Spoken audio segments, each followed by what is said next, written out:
Good morning and welcome to another episode of Pep's Corner. Today we will continue our book, Walk Two Moons. We will be reading chapters 42 through 43, which can be found on pages 250 to 259. We are still in week 6, day 2. Our focus is posted on the screen, and again, our focus is our purpose for reading today. So go ahead, make sure you have your book in hand and you are actively following along and reading. Remember, boys and girls, to reread a second time so you are coming to shared reading fully prepared. Let's begin. Chapter 42, The Bus and the Willow. When the man drove off, I crawled beneath the railing and made my way down the hill toward the bus. In the east, the sky was smoky gray, and I was glad for the approaching dawn. In the year and a half since the trail was hacked out, the brush had begun to grow back. Wet with dew, straggly branches slapped and scratched my legs and hid uneven ground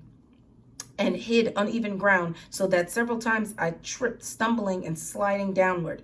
The bus lay on its side like an old sick horse, its broken headlights staring out mournfully into the surrounding trees. Most of the huge rubber tires were punctured and grotesquely twisted on their axles.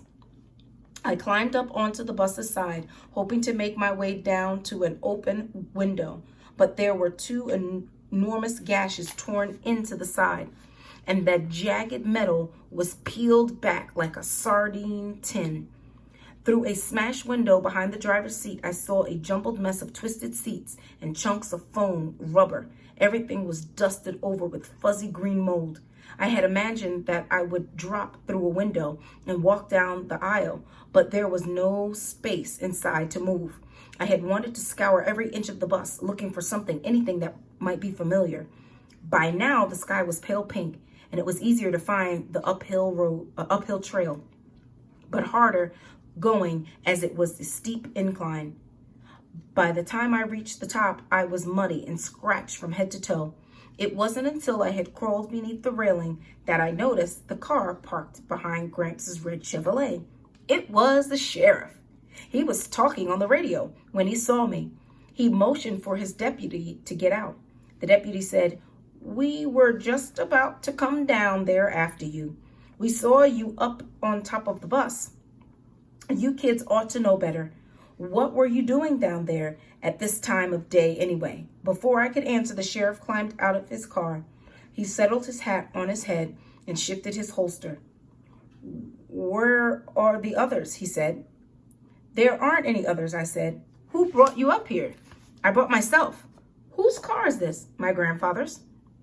"And where is he?" The sheriff glanced to the left and right as if Gramps might be hiding in the bushes. "He's in Coeur d'Alene." The sheriff said, "Pardon?" So I told him about Graham and about Gramps had to stay with her and about how I had driven from Coeur d'Alene very carefully. The sheriff said, "Now let me get this straight." And he repeated everything I said, ending with, "And you're telling me that you drove from Coeur d'Alene to this spot on this hill all by yourself?" "Very carefully," I said. "My Gramps taught me how to drive, and he taught me to drive very carefully." The sheriff said to the deputy, "I'm afraid to ask this young lady exactly how old she is." "Why don't you ask her?" the deputy said. "How old are you?" I told him. The sheriff gave me a stern look and said, "I don't suppose you would mind telling me exactly what was so all-fired important that you couldn't wait for someone with a legitimate driver's license to bring you to the fair city of Lewiston." And so I told him all the rest. When I had finished, he returned to his car and talked on his radio some more. Then he told me to get in his car, and he told the deputy to follow in Gramps' car. I thought the sheriff was probably going to put me in jail, and it wasn't the thought of jail that bothered me so much. It was knowing that I was this close and might not be able to do what I had come to do. And it was knowing that I needed to get back to Graham.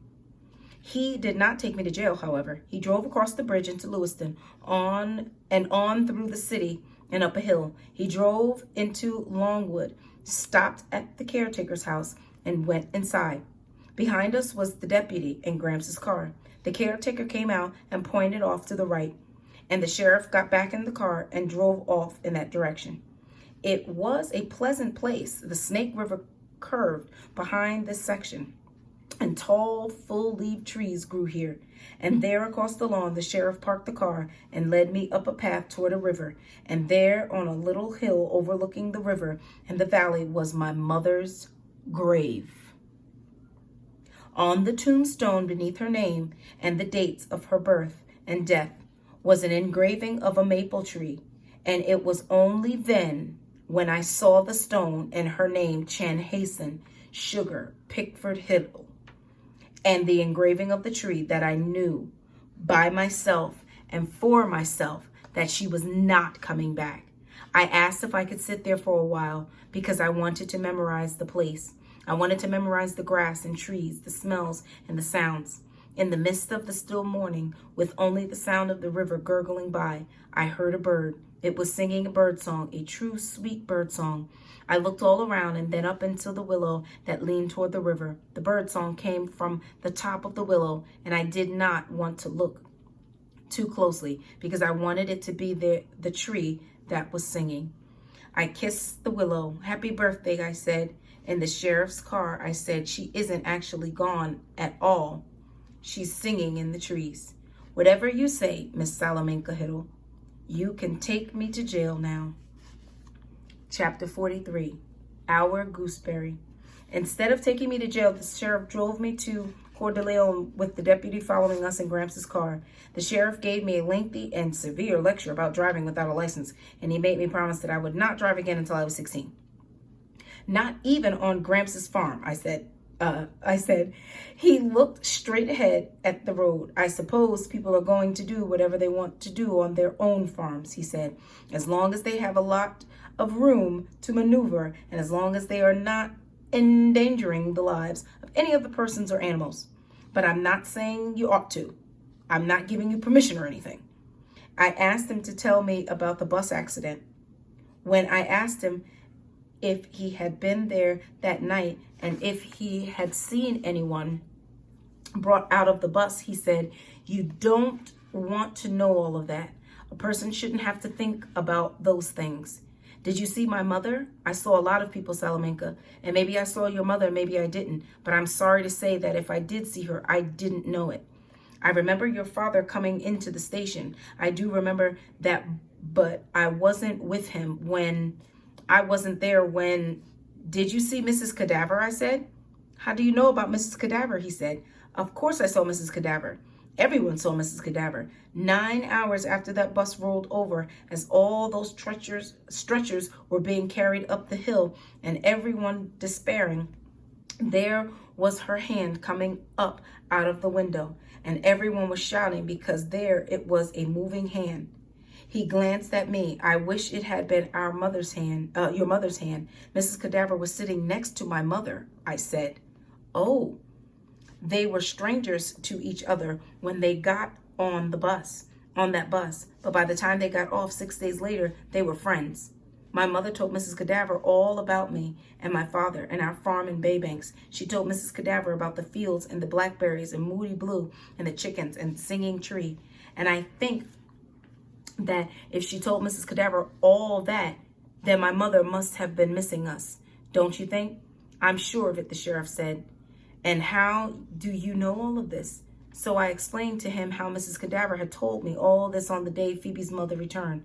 Mrs. Cadaver told me about how my father visited her in the hospital in Lewiston after he had buried my mother. He came to see the only survivor of the bus crash.